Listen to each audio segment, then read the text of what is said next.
ఇప్పటి వరకు తెలంగాణ రాష్ట్రంలో సాగిన ఉద్యమాలన్నీ ఒక ఎత్తైతే ఈరోజు ఈ వేదిక నుండి మాట్లాడినటువంటి పెద్దల మాటల నుండి మీరు గ్రహించుంటారు.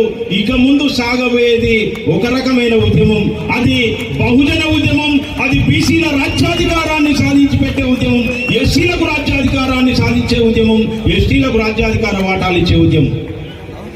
ఉమ్మడి ఆంధ్రప్రదేశ్ రాష్ట్రంలో సగానికంటే ఎక్కువ ఉన్నటువంటి ప్రజలు 50% ప్రజలు ఉన్నటువంటి 50%కంటే ఎక్కువ ఉన్నటువంటి ప్రజలకు ఏనాడు రాజ్యాధికారంలో తగిన వాటాలు ఇవ్వలేదు. ఏనాడు కూడా ఈ రాష్ట్రానికి ముఖ్యమంత్రి పదవి ఇచ్చిన పాపాన పోలేదు. అయితే మిత్రులారా, ఈరోజు ఎన్నికల గురించి అందరికీ తెలుసు.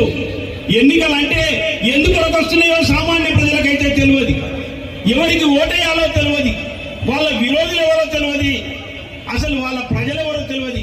ఎన్నికలు ఈ దేశ చరిత్రలో ఎందుకోసం వచ్చినాయి?